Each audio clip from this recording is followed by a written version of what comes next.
Brenda from CCLA, thank you so much for joining us today. How are you doing?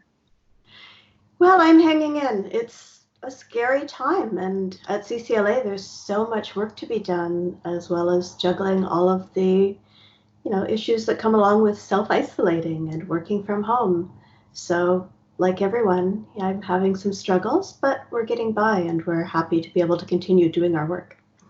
Absolutely. Now, a lot of the work that CCLA does is to ensure, of course, that Canadians' rights and liberties are being protected. And I think in a time of crisis, in a time of emergency, the concern does come up.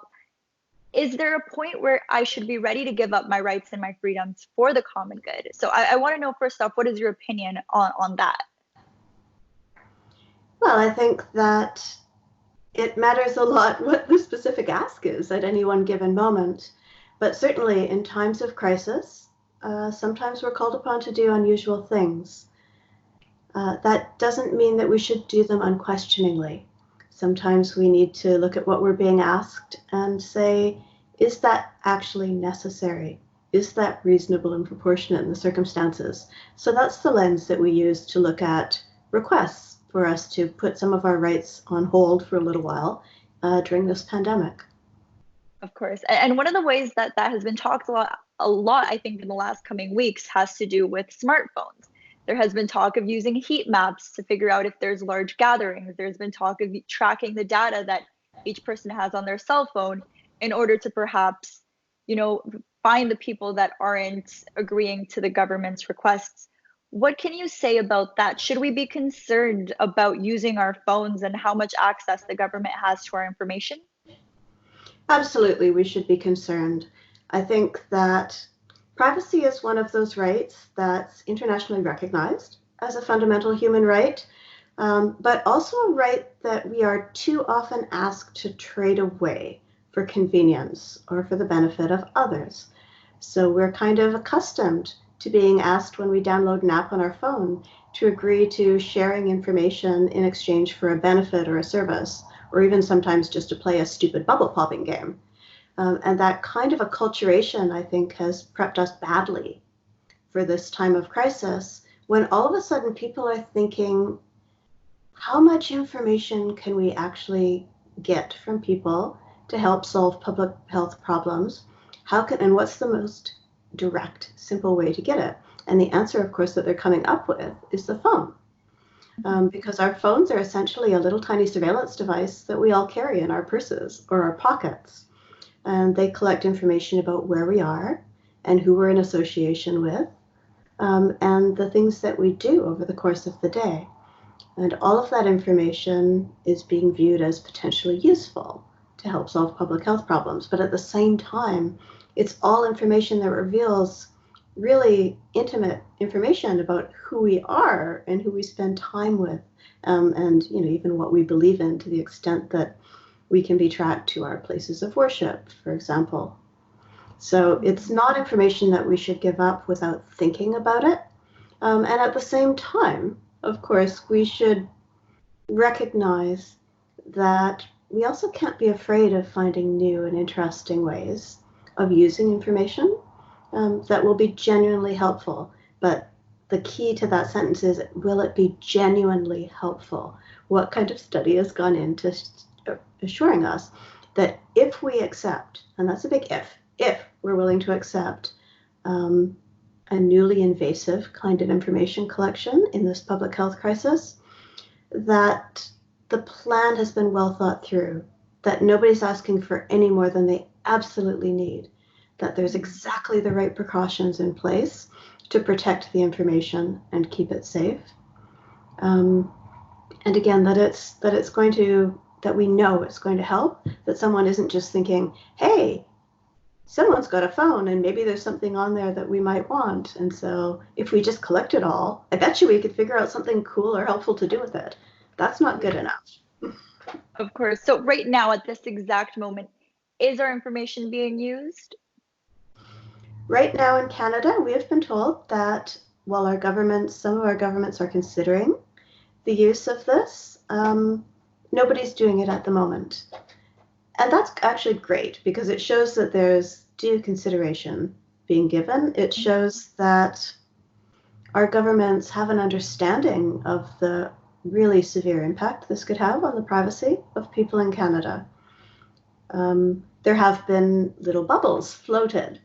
So in the city of Toronto, our mayor, John Tory, speaking to a large group of tech CEOs and other tech interested folk, actually said that he was going to ask a cell phone telecommunications provider company for information that would help him create heat maps, and opened up an invitation to the various tech entrepreneurs to send the city their data if they thought it might be useful.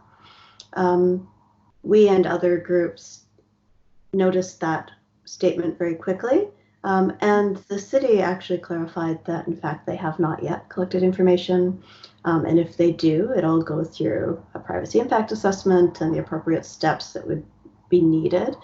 So it didn't happen, but the fact that the mayor of one of the largest cities in Canada was sort of openly musing on the idea that, hey, maybe it would be great if we just see what's out there and then we'll figure out what we might want to do with it later, is a little piece of insight into the possible mindset of some of our government officials that's deeply troubling.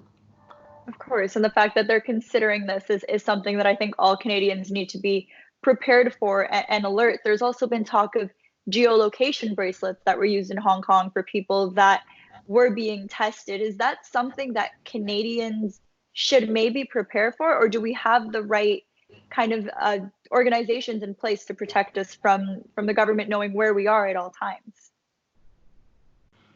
Well, that's actually a much harder question than you would think that it would be, because what governments have legal authority to do in times of emergency depends on what's in their Emergency Measures Acts, and what powers they have staked out for themselves under those acts. So it is possible in times of emergency for governments to give themselves powers that they normally wouldn't have. And that might include things like mandating that data be handed over to them, or it might include things like extraordinary measures to enforce quarantine orders. What we're concerned about at CCLA is that the orders themselves have to be lawful. They have to be published so that we can interrogate them, and different levels of government are doing a better or worse job of making sure that the orders, the legal authority for their actions, is actually out in the public where we can take a look at it. And then we need to also make sure that, again, we're not just acting out of fear. It's reasonable to be scared. I think we're all scared. When your frontline defense is washing your hands, it doesn't really feel like you can do very much, right? But we also know from other examples, like 9/11, for example, that when we are afraid, sometimes we make decisions that speak to that fear and that don't speak to the sort of typical foundation of shared values and respect for freedoms that we all have in better times. And so at CCLA, what we say is, even in extraordinary times, we have to hold on to those ordinary values. And everything we do has to be something that we can justify when this panic is over. Not only does it have to be able to be dialed back, that's absolutely important. And in privacy, that's a big concern. You don't want to have an application designed to allow tracking, for example, that is really hard to make go away when there's no more crisis. But we have to make sure that it's not just time limited, but also still grounded in the values that we share, even if we're willing to stretch what we believe a little bit in times of crisis. We shouldn't just give up on it. Of course. And well, that actually leads to my next question, because there are some things that we hope stay beyond the pandemic, which is, of course, sanitation, washing our hands, all of these things that should have been there beforehand. But are these extreme measures that are being put into place today, can they go on beyond the pandemic? Can, all of these apps or information that it would potentially be handed to the government, is that something that we would expect to continue from now on? Or is there a way to just simply make it end right after the pandemic is over? Well, first of all, we shouldn't assume that as a society we must agree to any massive data collection in the first place. Whether or not we'd be willing to agree to that as a people should depend on what the plan is, what's being asked of us, what the privacy precautions are, how carefully it's been thought through, and how fundamentally necessary it is to protect people in a public health crisis. And if we don't have answers to those questions, I don't think that we should be just giving in to the idea that because somebody wants it, they should necessarily have it without proving to us, without showing us the evidence about why it's necessary. The other thing is, if this were to be allowed under emergency measures, there are always sunset clauses, times when the measure either has to be renewed or stopped.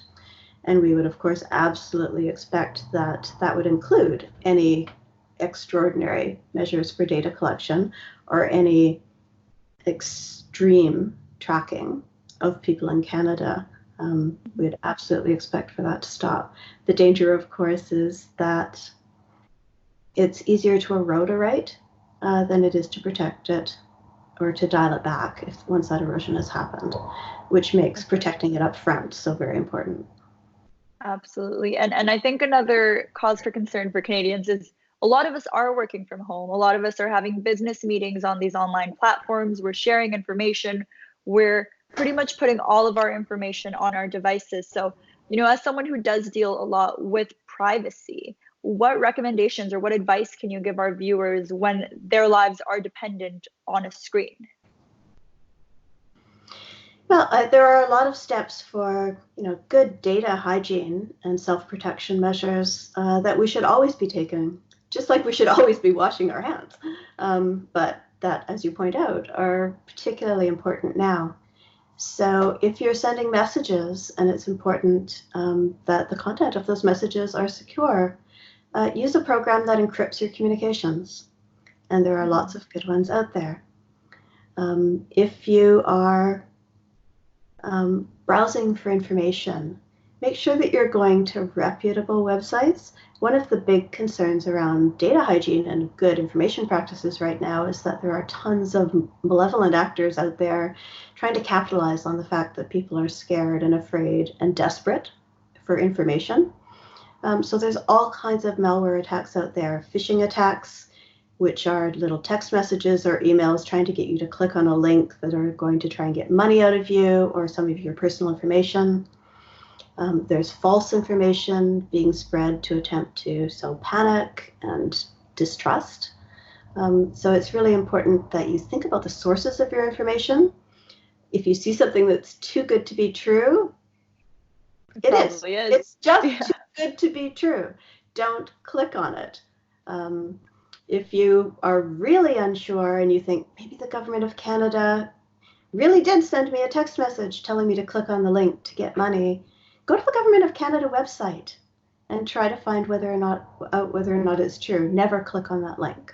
That's a way to open yourself up for, to malevolent actors, to adversaries who want your data and who are going to try and hack into it. Absolutely. And there was actually a term that I saw on the CCLA website that really caught my eye, and it was social media distancing. We're so used to social distancing. Can you elaborate on what social media distancing is and why we should be practicing it? Yeah, so that was a phrase coined by my amazing colleague, Kara Zwiebel, who's our Director of Fundamental Freedoms. And what she means is there is so much information out there, and a lot of it is nonsense. A lot of it is really not accurate. So much of that inaccurate information is being spread across social media platforms. So in this time when we have to, particularly in this time when we have to be apart from the people that we know and trust to give us good information, it's important that we don't fall prey to the garbage that's circling around online as we rely more and more on social media to bring us together. So the idea of social media distance is to step back from the platforms that are barraging you with all kinds of information that you're not sure whether or not you can trust, and then go to some good sources that you can trust. So mainstream media, often because they're fact-checked, will have better information. government websites, public health websites. Those are the places where the people who post the information have a duty and a public accountability to make sure that what they're posting is based on scientific evidence, and that is what we know to be true at the time. And that, of course, is a caveat because things keep changing in this crisis. But there are sites that will publish what's the information that contains what we know up to the minute, up to now. And those are the sites you should be going to for information. Absolutely. Well, Brenda, thank you so much for joining us. Thank you for sharing so many important answers with our viewers. Before we let you go, is there a message or something that you'd want to share with our viewers? I think the ultimate message when it comes to privacy in the pandemic for CCLA and for me is let's be careful. It's true that we shouldn't be afraid to share information in times of crisis, but it's also true that we should be critical about what we're being asked to share.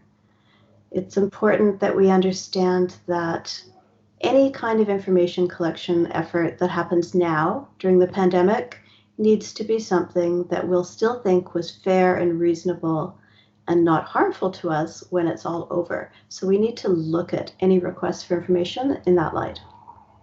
Perfect. Well, thank you so much, Brenda, once again, and we really appreciate all of the information that you've shared. Thanks so much for having me here.